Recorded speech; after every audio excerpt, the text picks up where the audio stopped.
जय हिंद दोस्तों। आप सभी का अपने YouTube चैनल एएस के टीचिंग टेम्पल में स्वागत है।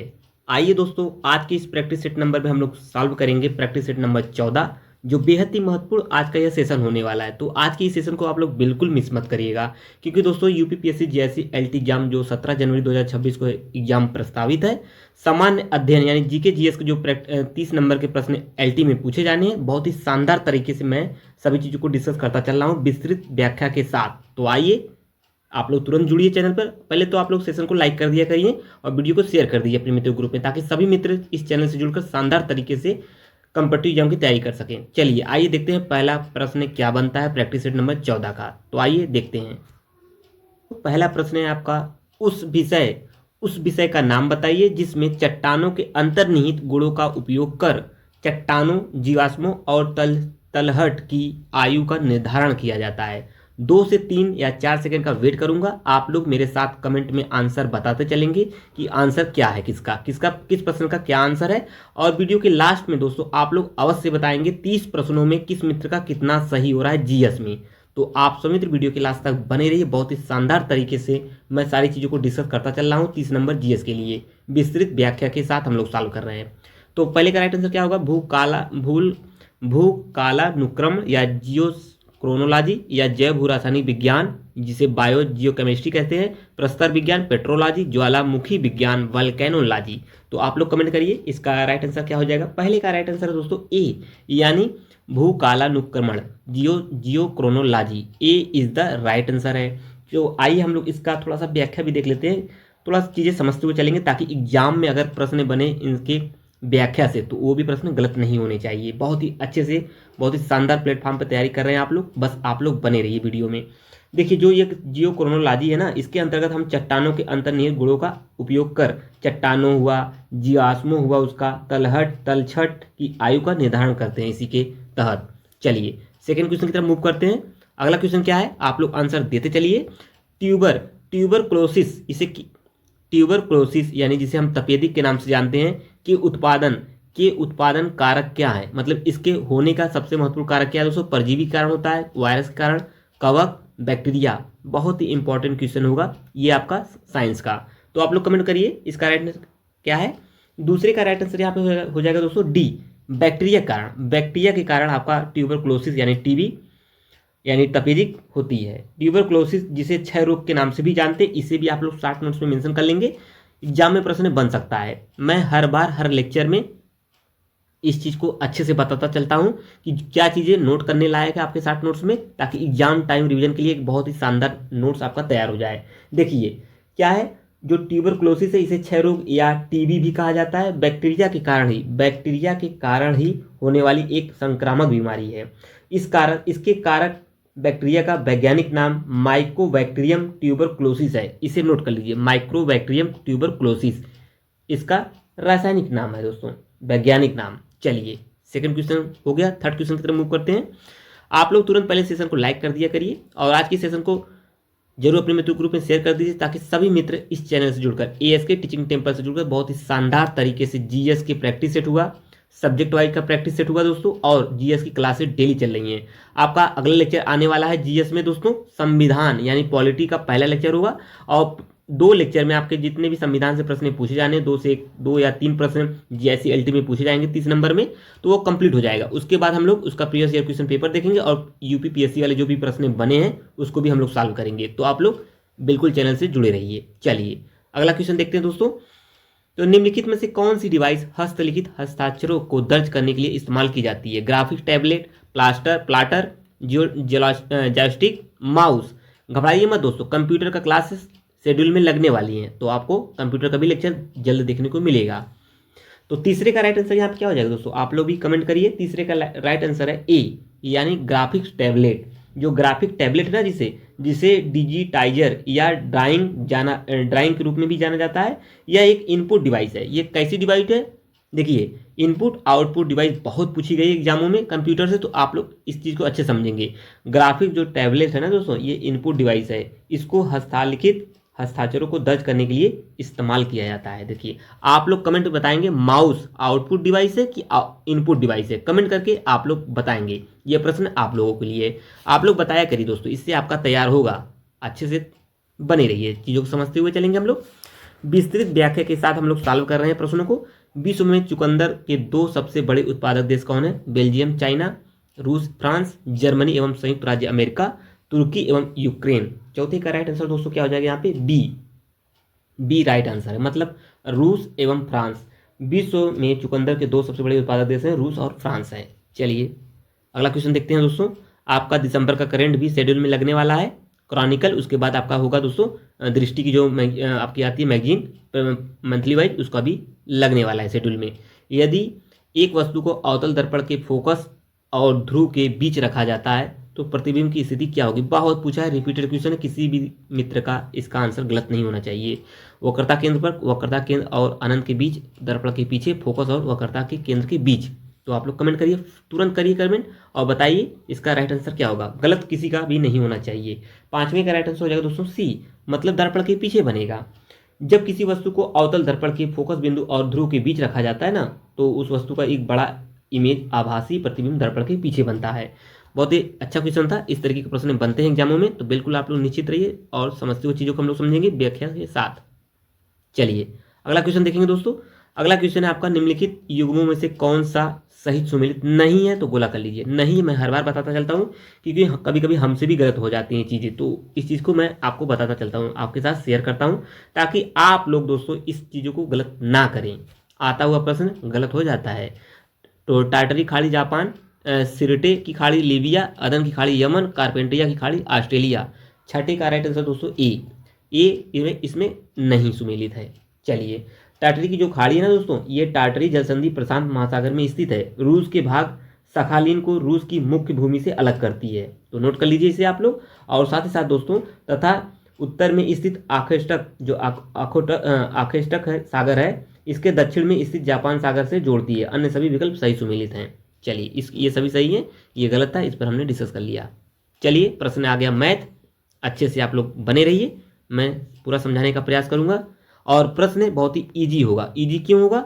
मैं हर प्रैक्टिस सेट में दोस्तों ये बता चुका हूँ, माध्यिका का फार्मूला बता चुका हूँ, और ये प्रश्न कितना ईजी है आप लोग लगा चुके हैं, मैं पहले भी आपको बता चुका हूँ। तो एक बार आप लोग लगाने का प्रयास करेंगे, साथ में कमेंट में आंसर आप लोग बताते चलेंगे क्योंकि मैं सारी चीज़ों को डिस्कस किया हूँ एक बार। चलिए निम्न की माध्यिका क्या होगी? माध्यिका बताना है आपका। 36 है, 72 है, 49 है, 50, 45, 60, 33, 52, 61 और 72। इसमें आपको बताना है माध्यिका क्या होगी। पहले से तो हम लोग आरोही क्रम में लिख लेंगे।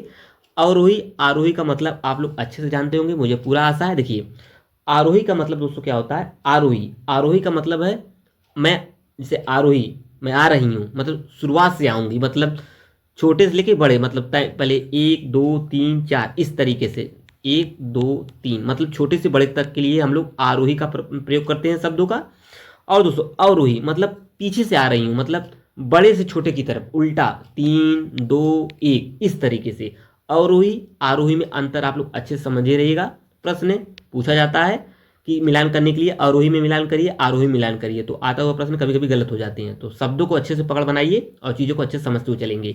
तो हम लोग लिख लेंगे पहले माध्यिका को आरोही क्रम में। देखिए गलत बोलेंगे नहीं तो अच्छे समझ में आएगा आपका। आरोही क्रम में जब इसको लिखेंगे तो क्या लिखेंगे? चलिए आप लोग बताइए। छोटे से बड़ा की तरफ हम लोग चलेंगे, मतलब छोटा कौन है इसमें? 33 है दोस्तों, 33 है इसमें। क्या है? 33। तो 33 ये हो जाएगा आपका। फिर 36 हो जाएगा दोस्तों, आप लोग भी बताते चलेंगे। 45 हो जाएगा, फिर उसके बाद फिर आपका हो जाएगा 52 हो जाएगा दोस्तों, फिर उसके बाद 60 हो जाएगा, फिर उसके बाद 61, फिर 72, 2 बार 72 है ना, 72 2 बार, तो 72 2 बार लिख देंगे हम लोग। तो ये पूरी संख्या कितनी है इसे आप लोग गिन लीजिए, क्योंकि n + 1वां पद निकालना है, तो n का मान निकालने के लिए हम लोग पदों की संख्या गिनेंगे। 1 है, 2 3 4 5 6 7 8 9, तो टोटल पद कितने हैं? 9 है, 9। तो n का मान निकल गया 9। तो आपको समझ में आ रहा होगा, मुझे पूरा आशा है, मैं पूरा समझाने का प्रयास करूंगा और अच्छे से आपको समझ में आएगा। कोई भी प्रश्न हो कमेंट में करिए, मैं आंसर उसका स्वयं दूंगा। आप लोग कमेंट किया करिए दोस्तों, मैं सारी कमेंट को देखता रहता हूँ, आप लोग कमेंट करिए, उसका आंसर आपको मिलता रहेगा। चलिए इतना आपको अच्छे समझ में आया होगा, कमेंट करिए यस कि या नो। चलिए देखते हैं। अब माध्यिका का फार्मूला सभी दोस्तों को पता होगा, माध्यिका का फार्मूला आप लोग को पता ही होगा। थोड़ा समझने का प्रयास करेंगे। माध्यिका आप लोग बताएंगे क्या फार्मूला है माध्यिका का। माध्यिका का फार्मूला दोस्तों होता है, क्या होता है? माध्यिका का फार्मूला होता है दोस्तों n+1/2 ये माध्यिका का फार्मूला होता है, वहाँ पद तो निकालना है। n का मान क्या है, 9 है, 9 कर देंगे, 9 + 1/2 तो 10/2 हो जाएगा। इसे काटेंगे तो 2 मिलेगा, क्या मिलेगा, 5। तो पाँचवा पद निकल गया ना, कितना आया, पाँचवा पद इसमें क्या होगा, तो पाँचवा पद दोस्तों हम लोग निकाले हैं 1, 33, 36, 45, 52। पाँचवा पद है 52। आरोही क्रम में निकालने के बाद ही गिनेंगे, नहीं तो दोस्तों अगर इसमें गिनेंगे तो पाँचवा पद इसमें आएगा 60, लेकिन जो कि गलत है।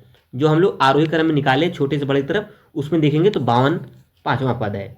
तो आंसर आ गया होगा, सभी का आंसर आया होगा, मुझे पूरा आशा है अच्छे से आपको समझ में आया होगा। तो राइट आंसर है ए, 52। चलिए हम लोग अगले क्वेश्चन की तरफ मूव करते हैं। ये रहा अगला क्वेश्चन। क्वेश्चन क्या कह रहा है दोस्तों, क्वेश्चन है निम्नलिखित में से किस अभिलेख में गौतम बुद्ध के शरीर अवशेषों पर स्तूप निर्माण का प्रमाण मिला है, लुम्बिनी, पिपरावा, महास्थान या सारनाथ। कमेंट करिए, इसका आंसर क्या होगा दोस्तों। राइट आंसर है दोस्तों बी, पिपरावा अभिलेख से। पिपरावा अभिलेख में गौतम बुद्ध के शरीर अवशेषों पर स्तूप निर्माण का प्रमाण मिलता है। सारनाथ में बुद्ध ने अपना पहला उपदेश दिया था, इसको भी आप लोग समझते हुए चलेंगे। चलिए 9वें क्वेश्चन की तरफ हम लोग मूव करते हैं। आप सभी वीडियो के लास्ट तक बने रहिए, कोई भी प्रश्न हो कमेंट करिए, और आज के कमेंट करके जरूर बताएंगे आज का सेशन 14 वाला प्रैक्टिस सेट कैसा लगा। बहुत ही शानदार तरीके से हम लोग जीएस की तैयारी कर रहे हैं 30 नंबर के लिए। आप लोग बहुत ही शानदार प्लेटफॉर्म पर हैं, तो आप लोग चैनल को जरूर सब्सक्राइब कर लेंगे इस प्रकार की महत्वपूर्ण तैयारी करने के लिए। और पीडीएफ के लिए टेलीग्राम को ज्वाइन कर लीजिए, इसका लिंक नीचे डिस्क्रिप्शन में मेंशन किया गया है।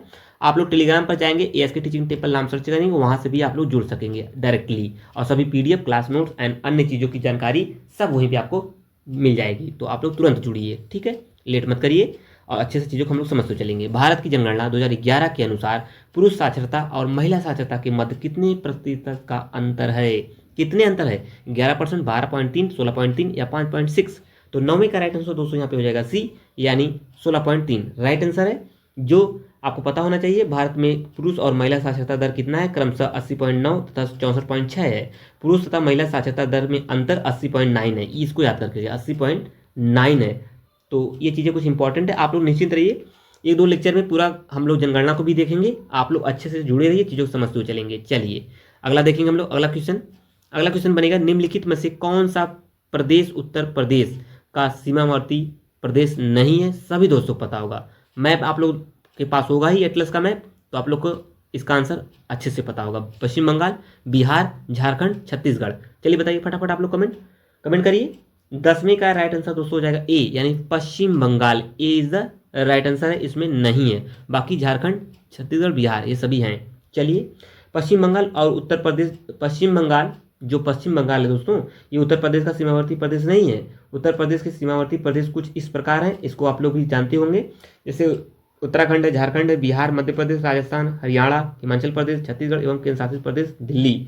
8 राज्य एवं 1 केंद्र शासित प्रदेश है, मतलब 8 स्टेट है प्लस 1 यूटीज है, तो टोटल 9 है। इसको अच्छे से आप लोग समझते चलेंगे, ये तो पता होना ही चाहिए दोस्तों, अच्छे से तैयारी करते रहिए। चलिए हम लोग आगे बढ़ते हैं। अगला क्वेश्चन देखते हैं, आप लोग बने रहिए वीडियो में। उत्तर प्रदेश के आर्थिक परिक्षेत्र को निम्नलिखित में से कुल कितने भागों में बांटा गया है, ये प्रश्न देखिए पूछा गया है, मैं बता दे रहा हूँ। 6, 5, 4, 7। कमेंट करिए फटाक से आप लोग, क्या आंसर होगा 11 का। 11 का राइट आंसर दोस्तों यहाँ हो जाएगा सी राइट आंसर है। उत्तर प्रदेश के आर्थिक जो परिक्षेत्र है ना, इसे 4 भागों में बांटा गया। वो कौन कौन से 4 भाग हैं, इसे भी आप लोग शॉर्ट नोट्स में मेंशन कर सकते हैं, ताकि आप लोग को चीज़ें पता हो, और जो चीज़ें की पॉइंट है उसे मैं मेंशन करता रहता हूँ, ताकि आप लोग अच्छे से तैयार करते रहें। देखिए पहला है आपका पूर्वी क्षेत्र, जो 28 जिला है पूर्वी क्षेत्र में, और दूसरा है दोस्तों पश्चिमी क्षेत्र, जिसमें 30 जिला हैं, सर्वाधिक विकसित क्षेत्र है पश्चिमी क्षेत्र है। और तीसरा है दोस्तों आपका बुंदेलखंड क्षेत्र, जिसमें 7 जिला है, जो सर्वाधिक पिछड़ा क्षेत्र है, इसको भी आप लोग नोट कर लीजिए। और चौथा है केंद्रीय क्षेत्र, जिसमें 10 जिला आते हैं, इसमें 10 जिला आते हैं 3, तो पहले में 28 जिला, दूसरे में 30, 7वां और 10वां। तो ये होगा कुछ इंपॉर्टेंट फैक्ट। चलिए अगला क्वेश्चन हम लोग देखते हैं। अगला क्वेश्चन ये आपके सामने, निम्नलिखित में से उत्तर प्रदेश के अवध क्षेत्र का लोक नृत्य नहीं है, कौन नहीं है। देखिए लोक नृत्य से भी प्रश्न बनते हैं, तो आप लोग अच्छे से चीज़ों को समझते हुए चलेंगे। और यूपी का लेक्चर भी मैं बहुत ही जल्द आप लोग के बीच में लाने वाला हूँ। जोगनी नृत्य है, चौरसिया नृत्य, ठुमरी, कलाबाजी नृत्य। तो 12 का राइट आंसर क्या होगा यूपी को, फटाक से बताइए आप लोग। देखिए 12 का राइट आंसर है बी, चौरसिया। जो चौरसिया नृत्य है ना, ये उत्तर प्रदेश के अवध क्षेत्र का लोक नृत्य नहीं है, यह नृत्य जौनपुर क्षेत्र का है। जो चौरसिया है ना, ये जौनपुर क्षेत्र का है, जौनपुर। ठीक है, आपको पता होगा जौनपुर के विषय में। अवध क्षेत्र का लोक नृत्य है जोगनी नृत्य, ठुमरी तथा कलाबाजी नृत्य, ये सभी हैं। बाकी जो ये चौरसिया है ये जौनपुर का है। जौनपुर को दोस्तों, जौनपुर का सिराज क्यों कहा जाता है, आप लोग कमेंट में बता सकते हैं जौनपुर को, तो इतना आपको पता होना चाहिए। चलिए हम लोग आगे बढ़ जाते हैं। 13 क्वेश्चन कहते हैं, 13 क्वेश्चन देखते हैं। राणा सांगा ने निम्नलिखित युद्धों में से किस युद्ध में बाबर के विरुद्ध लड़ाई की थी? चलिए बताइए फटाक से, ये भी क्वेश्चन इंपॉर्टेंट है। घाघरा का युद्ध, चंदेरी, पानीपत, खानवा का युद्ध। तो 13 का राइट आंसर दोस्तों यहाँ पे क्या हो जाएगा? 13 का राइट आंसर डी, खानवा का युद्ध। कब लड़ा गया था, कमेंट करिए। राणा सांगा के बाबर के विरुद्ध खानवा का युद्ध की लड़ाई की गई थी। यह युद्ध कब लड़ा गया था, कमेंट करिए फटाक से। आप लोग सभी लोग, आप लोग बताया करिए दोस्तों, कमेंट करेंगे आपका ही तैयार होगा। इससे चीज़ें आपको याद होती रहती हैं कि कौन सा युद्ध कब लड़ा गया था। तो आप लोग कमेंट किया करिए। 16 मार्च 1527 में लड़ा गया था। कहाँ? आगरा से 35 किलोमीटर दूर खानवा गांव में। ये खानवा कहाँ है? ये खानवा गांव में लड़ा गया था। पानीपत युद्ध के बाद बाबर द्वारा लड़ा गया यह दूसरा युद्ध, दूसरा सब बड़ा युद्ध था। चलिए 14 क्वेश्चन की तरफ हम लोग पहुंच चुके हैं। भारत सरकार अधिनियम 1935 1935 निम्नलिखित में से किसकी रिपोर्ट पर आधारित था? Simon Commission, Rowlatt Cabinet, Cripps Mission. गलत नहीं होने चाहिए, क्वेश्चन इंपॉर्टेंट है पॉलिटी का, और पॉलिटी का लेक्चर भी आने वाला है। 14 का राइट आंसर है ए, साइमन कमीशन। भारत सरकार अधिनियम 1935 साइमन कमीशन की रिपोर्ट पर जो आधारित था। 1919 में यह प्रावधान था कि राजनीतिक परिस्थितियों का प्रत्येक 10 वर्ष के पश्चात पूर्वावलोकन किया जाए, और परिणाम स्वरूप 1927 में यह प्रक्रिया साइमन आयोग के गठन से शुरू हुआ। और इसी के बाद दोस्तों गोलमेज सम्मेलन भी हुआ था। श्वेत पत्र में ये सभी 1935 के बाद भारत सरकार अधिनियम के द्वारा आधार बने हुए थे। ये चीज़ें हैं, मैं चीज़ों को डिस्कस करता हुआ चलता हूँ। सबने अज्ञा आंदोलन कब प्रारंभ हुआ था, कब हुआ था? सभी दोस्तों पता होगा। गलत आप लोग बिल्कुल मत करिए, ऐसे प्रश्नों को बिल्कुल आप लोग गलत मत करा करिए। ऐसे ही प्रश्न आपको आगे लेके जाएंगे, ठीक है? आते हुए प्रश्न बिल्कुल गलत मत करा करिए। 15 का राइट आंसर दोस्तों होगा क्या? 15 का राइट आंसर सी, दांडी मार्च के बाद। सबने अज्ञा आंदोलन दांडी मार्च के बाद हुआ था, प्रारंभ हुआ था। यह आंदोलन महात्मा गांधी द्वारा कब किया गया था? तो 12 मार्च 1930 किया गया था। कब किया? 12 मार्च 1930 को शुरू किया गया था। यह आंदोलन तब शुरू किया गया था जब ब्रिटिश सरकार ने गांधी जी की 11 मांगों पर सकारात्मक प्रतिक्रिया नहीं दी गई थी। वो 11 मांग आपको पता होना चाहिए। पता क्या? उसके विषय में थोड़ी बहुत तो जानकारी होनी ही चाहिए आप लोग को। चलिए, ग्राम सभा जो कि पंचायती राज प्रणाली की नींव है, इस निकाय में निम्न में से कौन शामिल होते हैं? कौन शामिल होते हैं? पंचायत के क्षेत्र के शामिल गांव में रहने वाले व्यक्ति, या पंचायत के चुने हुए सदस्यों द्वारा अप्रत्यक्ष रूप से चुने गए सदस्य, या क्या होते हैं दोस्तों? यहाँ पे आप लोग देखते हुए चलेंगे। पंचायत के क्षेत्र में शामिल गांव को निर्वाचक सूची में पंजीकृत व्यक्ति, गांव के व्यक्तियों द्वारा प्रत्यक्ष रूप से चुने गए सदस्य। तो 16 का राइट आंसर हो जाएगा दोस्तों सी, मतलब ये सी राइट आंसर है। ग्राम सभा पंचायत जो राज्य प्रणाली की नींव है, इस निकाय में भारतीय संविधान के भाग कितना है दोस्तों? भाग 11 के अनुच्छेद 243, ठीक है? 11 के, ठीक है? चलिए 9 है ना, ये 9 है। चलिए 243 ख के तहत पंचायत के क्षेत्र में शामिल गांव की निर्वाचक सूची में पंजीकृत होने चाहिए। चलिए हम लोग आगे बढ़ते हैं। क्वेश्चन इंपॉर्टेंट है, इस आर्टिकल को आप लोग अच्छे समझते हुए चलेंगे। निम्नलिखित में से प्रधानमंत्री मुद्रा योजना, देखिए ये बहुत पूछा गया मुद्रा योजना, आप लोग निश्चिंत रहिए। योजना की भी क्लासेस बहुत जल्द मैं लेके आने वाला हूं, और ऑलरेडी मैं 2 योजना क्लास लिया हूं। पीसीएस की जब लेक्चर मैं लिया था तो 2 लेक्चर मैं पीसीएस में योजनाओं से कराया था, आप लोग उसे भी देख सकते हैं। और बहुत सी योजना को मैं जल्द लाने वाला हूं जो एग्जाम में डायरेक्टली प्रश्न बनते हैं योजनाओं से। तो आप लोग निश्चित होकर चैनल से जुड़े रहिए, बहुत ही शानदार तरीके से मैं तैयारी करा रहा हूँ, और आप लोग चीज़ों को देख भी रहे होंगे कितनी मेहनत से मैं सारी चीज़ों को ला रहा हूँ। तो निम्नलिखित में से कौन है ये? तो 17 का राइट आंसर यहाँ पे बनेगा ए, ऋण उपलब्ध कराना। राइट आंसर है प्रधानमंत्री मुद्रा योजना गैर कॉपरेटिव व गैर कृषि के लघु एवं सूक्ष्म उद्योगों को 10 लाख तक के ऋण उपलब्ध कर इन्हें बढ़ावा देने के लिए इस योजना की शुरुआत 8 अप्रैल कब किया गया था? 8 अप्रैल 2015 को। आपको ये भी पता होना चाहिए कौन सी योजना कब आई थी। तो 2015 में आई थी मुद्रा योजना। कभी कभी डायरेक्टली ये भी पूछा जाता है कौन सी योजना किस सन से संबंधित है। चलिए, निम्नलिखित में से राष्ट्रीय अंतरिक्ष दिवस कब मनाया जाता है? बहुत इंपॉर्टेंट दिवस है ये। तो 18 का राइट आंसर दोस्तों हो जाएगा यहाँ पे डी, 23 अगस्त को अंतरिक्ष दिवस मनाया जाता है। ये इंपॉर्टेंट है। क्यों मनाया जाता है इसको भी हम लोग थोड़ा समझ लेते हैं, क्योंकि प्रश्न यहाँ से भी बन सकता है। भारत के चंद्रयान 3 की जो चंद्रमा, देखिए थोड़ा सा समझने का प्रयास करेंगे क्योंकि इंपॉर्टेंट तथ्य है।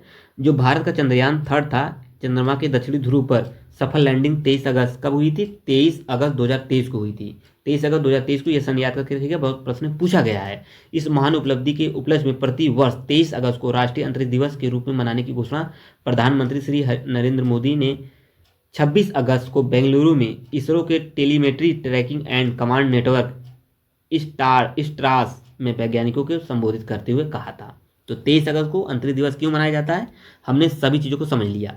चलिए अगला क्वेश्चन देखते हैं दोस्तों। स्वराज भारत के राजनीतिक प्रयासों का लक्ष्य था, यह दादा भाई नौरोजी ने द्वारा कब घोषित किया गया था? तो कब किया गया था? तो 19 का डी, कलकत्ता अधिवेशन में 1906 में। स्वराज्य भारत के राजनीतिक प्रयासों का लक्ष्य था, यह दादा भाई नौरोजी द्वारा कलकत्ता सत्र 1906 में घोषित किया गया था। बहुत ही इंपॉर्टेंट प्रश्न होगा ये मॉडर्न हिस्ट्री का। चलिए अगला क्वेश्चन देखते हैं 20 प्रश्न क्या कह रहा है दोस्तों, इसे भी समझने का प्रयास करेंगे। शिक्षा का अधिकार निम्नलिखित में किस अनुच्छेद से यानी किस आर्टिकल से संबंधित है? बहुत पूछा गया और रिपीटेड क्वेश्चन है ये, तो आंसर गलत नहीं होने चाहिए, किसी भी मित्र का आंसर गलत नहीं होना चाहिए इस वाले प्रश्न का। चलिए कमेंट करिए, फटाक से आप लोग कमेंट करिए किसका क्या आंसर होगा। 20 का राइट आंसर ए, अनुच्छेद 21 का। शिक्षा का अधिकार भारतीय संविधान के अनुच्छेद 21 का से संबंधित है और आर्टिकल 21 प्राण और दैहिक स्वतंत्रता का संरक्षण करता है। और साथ ही साथ दोस्तों हम लोग इसको ये भी पता होना चाहिए, आर्टिकल 20 अपराधों के लिए दोषसिद्धि के संबंध में संरक्षण तथा आर्टिकल 23 मानव के दुर्व्यवहार और बलात्कार श्रम का प्रतिषेध से संबंधित होगा। बहुत इंपॉर्टेंट ये तीनों चारों आर्टिकल है, इसको आप लोग अच्छे से तैयार कर लीजिए, प्रश्न यहाँ से बनता रहता है। चलिए 21 क्वेश्चन की तरफ मूव करते हैं। आज का सेशन कैसा रहा जरूर कमेंट में बताएंगे। आइए आगे बढ़ते हैं, क्वेश्चन देखते हैं। अगला क्वेश्चन क्या है, टोटल हम लोग दोस्तों देखिए हर दिन एक प्रैक्टिस सेट हम लोग विस्तृत व्याख्या के साथ सॉल्व कर रहे हैं। टोटल 50 प्रैक्टिस सेट को हम लोग सॉल्व करेंगे, तो आप लोग अच्छे से तैयारी कर लीजिए। 30 नंबर की बहुत ही शानदार तरीके से तैयारी हो जाएगी। लेक्चर भी आ रहा है और प्रैक्टिस सेट भी सॉल्व कर रहे हैं। प्रीवियस ईयर क्वेश्चन पेपर मैं ऑलरेडी सॉल्व करा चुका हूं और बहुत जल्द दोस्तों कुछ नए तरीके से मैं प्रीवियस ईयर क्वेश्चन पेपर को सॉल्व कराने का प्रयास कर रहा हूं। आप लोग अच्छे से चीज़ों को कमेंट करते हुए चलेंगे, बताएंगे। चलिए देखेंगे आगे। निम्नलिखित में से जिस जिले में 70 डिग्री पूर्वी देशांतर रेखा गुजरती है, चलिए बताइए। बहुत इंपॉर्टेंट क्वेश्चन ये भी है दोस्तों। जैसलमेर से सोनभद्र, फिरोजाबाद या फिरोजपुर, जबलपुर। तो 21 का राइट आंसर क्या होगा दोस्तों? 21 का right answer A, Jaisalmer Rajasthan से 70 डिग्री पूर्वी देशांतर रेखा गुजरती है। यह काल्पनिक रेखा है। आर्कटिक महासागर, हिंद महासागर, एशिया, दक्षिणी महासागर और अंटार्कटिक से गुजरती है। इतने से गुजरती है, आप लोग शॉर्ट नोट्स में मेंशन कर लेंगे। क्वेश्चन इंपॉर्टेंट था। चलिए 22 क्वेश्चन है ये दोस्तों, दूसरा मैथ का क्वेश्चन होगा तो आप लोग नहीं ये दूसरा क्वेश्चन मैथ का होगा। बहुत ही इंपॉर्टेंट क्वेश्चन ये मैथ है, ये क्वेश्चन है और ये भी इजी प्रश्न है। तो इसलिए मैं बोला था ना आज का प्रैक्टिस सेट बहुत ही महत्वपूर्ण है, क्योंकि तीनों क्वेश्चन इसमें अच्छे हैं। तो आप लोग अच्छे से सॉल्व करेंगे, आसानी से आंसर निकल जाएगा।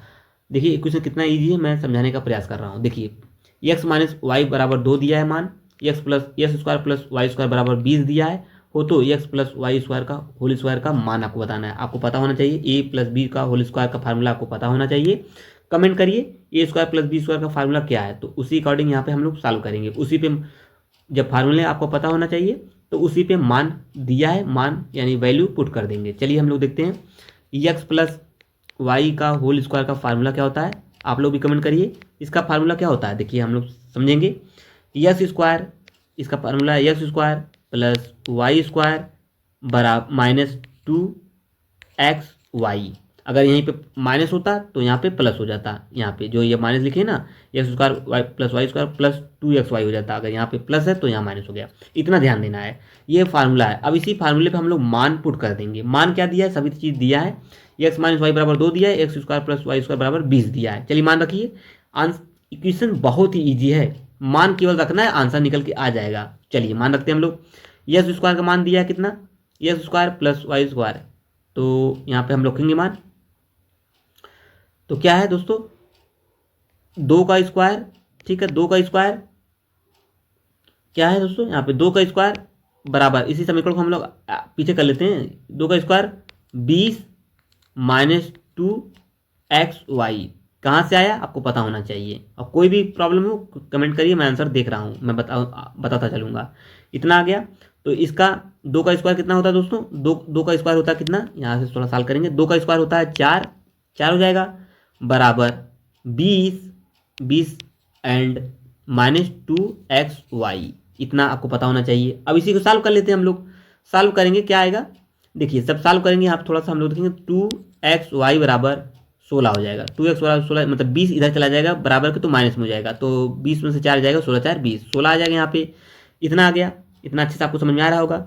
ठीक है, अब इसी को हम लोग सॉल्व कर देंगे। 2xy बराबर 16 आया, तो इसी को हम लोग सॉल्व करेंगे। कहाँ से आया आपको पता होना चाहिए। चलिए अब देखेंगे हम लोग, तो x यहाँ पे निकालेंगे, एक्स वाई बराबर क्या हो जाएगा, क्या हो जाएगा 16 बटा क्या हो जाएगा 16/2, तो भाग काट देंगे तो 2 8 16, 8 निकल के आ जाएगा। एक्स वाई बराबर 8। ठीक है, 8 आ गया। अब इसी एक्स वाई जब यहाँ से निकल गया, अब इसी मान हम रख देंगे इसमें। चलिए इतना समझ में आया होगा, मैं थोड़ा सा डिलीट करता हूँ इसे। चलिए क्या आया है थोड़ा सा समझने का प्रयास करेंगे हम लोग। चलिए देखेंगे यहाँ से क्या आया दोस्तों, एक्स वाई बराबर कितना आ गया, ये आ गया है आपका 8। तो अब मान रख देंगे, तो मान क्या रखेंगे, एक्स प्लस वाई का होल स्क्वायर बराबर एक्स माइनस वाई का होल स्क्वायर प्लस 4xy, ये हो गया। अब मान रख दीजिए इसी पे दोस्तों, इसी पे मान रख देंगे हम लोग, तो 2 का स्क्वायर हो जाएगा प्लस 4 गुणे 8, मान निकाले हैं एक्स इसका एक्स वाई का। बस अब इसी को सॉल्व कर लीजिए। इसी सॉल्व कर लेंगे दोस्तों, क्या आ जाएगा 4, 2 का स्क्वायर 4 प्लस 8 × 32, तो आ गया। अब इसको कर देंगे 36, इसको जोड़ेंगे आपस में 36 आ जाएगा, 36 आ जाएगा। तो एक्स स्क्वायर का एक्स प्लस वाई स्क्वायर का मान आ गया कितना 36, कितना आया 36 आ गया। आपको पता होना चाहिए, समझ में आया होगा। कोई भी प्रॉब्लम हो या कोई चीज़ें ना समझ में आए कमेंट करिए, उसको मैं अगले वीडियो में अच्छे से समझाने का प्रयास करूँगा, और कमेंट में मैं मेंशन कर दूंगा सारी चीज़ों को, और PDF आपकी जाएगी। अच्छे से चीज़ों को देख लीजिए किससे कैसे क्या चीज़ें सॉल्व की गई, और मुझे आशा है समझ में आई होंगी, क्योंकि हम लोग पहले एक्स वाई का मान निकाल लिए हैं और जो चीज़ें दी गई थी उसका मान रखकर हम लोग सॉल्व किए हैं। तो 22 का राइट आंसर क्या हो जाएगा दोस्तों, 22 का राइट आंसर है आपका 36, डी राइट आंसर है। चलिए सभी को समझ में आना चाहिए, मेरा उद्देश्य यही है। अच्छे से आप लोग समझिए, थोड़ा सा बेसिक आप लोग क्लियर करा करिए तो अच्छे से चीज़ें समझ में आएंगी। निम्नलिखित में से कौन सा विषय भारतीय संविधान की संघ सूची से संबंधित नहीं है, तो पूछ रहा है कौन सा नहीं है। राज्य सूची, संघ सूची, समवर्ती सूची, सभी में कुछ इंपॉर्टेंट चीज़ें हैं, उसको मैं PDF अभी भेज दे रहा हूँ, आप लोग देख लीजिए क्या चीज़ें किस में क्या मेंशन है। वही बार बार प्रश्न पूछा जाता है और रिपीट भी होता रहता है। तो 23 का राइट आंसर है दोस्तों यहाँ पे 23 का डी, कृषि विषय भारतीय संविधान की संघ सूची में संबंधित नहीं है। संघ सूची में संबंधित हैं रक्षा, याद करके रखिएगा कौन कौन से हैं, रक्षा, वैदेशिक मामले, परमाणु ऊर्जा, युद्ध और शांति इत्यादि, ये कुछ चीज़ें हैं इसमें। चलिए क्वेश्चन अगला देखते हैं दोस्तों, छिली हुई सब्जियों को धोने से कौन सा विटामिन निकल जाता है, बहुत पूछा गया इंपॉर्टेंट क्वेश्चन, रिपीटेड है। ADCE, कौन सा विटामिन निकल जाता है धोने से, तो राइट आंसर है दोस्तों बी आपका विटामिन सी। यानी ये विटामिन सी किसे कहते हैं दोस्तों, ये विटामिन सी का केमिकल नेम यानी रासायनिक नाम क्या है कमेंट करिए, मैं ही बता देता हूँ, एस्कॉर्बिक एसिड कहते हैं विटामिन सी को। चलिए अगला क्वेश्चन है 25वां, मैथ आ गया, इसे आप लोग लगाने का प्रयास करेंगे। तीसरा प्रश्न है, तो आप लोग लगाइए और मैं फार्मूला बना दे मैं इसका इमेज बना दे रहा हूँ। कोण ABC में कोण AB का मान 3 दे दिया है 3 सेंटीमीटर, और AC का मान 4 सेंटीमीटर दिया है। तो कोण A का समद्विभाजक AD तब BC को बिंदु D पर मिलाता है, तब BD अनुपात DC का मान बराबर होगा। बहुत ही ईजी ये भी क्वेश्चन है। अभी आप लोग जब इसका वो इमेज बन जाएगा ना फिगर, तो आप लोग अच्छे से सॉल्व कर लेंगे। मैं बनाने का प्रयास कर रहा हूँ। देखिए पहले एक त्रिभुज बना लेंगे, ठीक है, बना लिया हमने त्रिभुज। अब पूछ कह रहा है कोण ABC, मान दे रहे हैं, इसका मान दे देंगे, नाम ABC नाम दे दिए। तो कोण A है, तो कोण यहाँ पर कोण बना लेंगे यहाँ पे दोस्तों। अब कह रहा है ना, तब कोण कह रहा है AB का मान दिया है, AB का मान दे दिया 3, ये 3 है, और AC का मान दे दिया है 4, ये 4 है सेंटीमीटर है। कोण A का समद्विभाजक है, तो कोण A का समद्विभाजक है तो A बीच में लंब डाल देंगे, समद्विभाजक है तो AD बराबर यहाँ पे D लिख देंगे ना, यहाँ D बना देंगे। तो AD तथा BC, AD ये AD हो गया, AD तथा BC, B और ये पूरा BC को बिंदु D पर मिला रहा है, बिंदु D पर मिलाता है, तथा BD, अब देखिए BD, ये BD बराबर DC बराबर होगा किसके, बहुत ही ईजी है, BD बराबर DC बराबर होगा किसके, तो ये हो जाएगा किसके 3:4 से दोस्तों, 3:4 से बराबर होगा, क्योंकि जब BD बराबर DC है तो क्या हो जाएगा दोस्तों AB बराबर ये AB बराबर AC, तो है ना बराबर हो गया, तो 3:4 राइट आंसर है। बहुत ईजी था, मैं बोल रहा था ना, ये राइट आंसर है। चलिए अगला क्वेश्चन देखते हैं, समझ में आया होगा। सूची 1 सूची 2 को मिलान करना है, तो आइए हम लोग मिलान कर लेते हैं। कैसे मिलान करेंगे? यहाँ से पैरेथियान किससे संबंधित है दोस्तों? ये आपका कीटनाशक से है, यहाँ से मिलाइए, कीटनाशक से है। आइसोप्रोटान ये किससे संबंधित है दोस्तों? कीटनाशक। इससे बोर्डी मिक्सचर है फुफुंदीनाशक, ये है ऑक्सीन है वृद्धि कारक, मतलब ये ऑक्सीन हार्मोन वृद्धि कारक से है। सी राइट आंसर होगा यहाँ पे, ठीक है, सी राइट आंसर है। यहाँ से मिलाइए, देखिए सी राइट आंसर है यहाँ पे, सी 2 3 4 1। चलिए अगला क्वेश्चन देखते हैं हम लोग। अगला क्वेश्चन दोस्तों क्या है? ये भी सहसूचकांक और सहसूचकांक में भारत की रैंकिंग बताना है। तो देखिए आप लोग यहाँ बताइए, सकल राष्ट्रीय आय प्रति व्यक्ति कितना है दोस्तों? तो ये है 123, इससे संबंधित है। और जन्म के समय जीवन प्रत्याशा ये है दोस्तों आपका 112 से। और विद्यालय शिक्षा के अपेक्षित वर्ष कितना है? 144 है। एंड अगला शिक्षा जो विद्यालय शिक्षा के माध्य वर्ष कितना है? 143।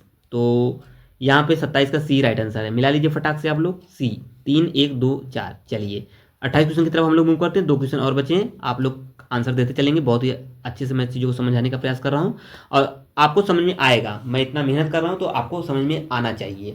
चलिए, और कोई भी प्रश्न हो कमेंट करिए, और कोई भी आप लोग सजेशन देना चाहते हैं इस चैनल को आप लोग जरूर दीजिए, मैं उसको फुलफिल करने की पूरा प्रयास करूंगा। धान की हरी पत्ती फुदका प्राथमिक वाहक है किसका? 28 का ए ट्रैको टुग्रो रोग का। कैथोलिक चर्च क्या है दोस्तों? राइट आंसर है 28 का ए। तो आइए हम लोग आगे बढ़ते हैं, अगला क्वेश्चन देखते हैं।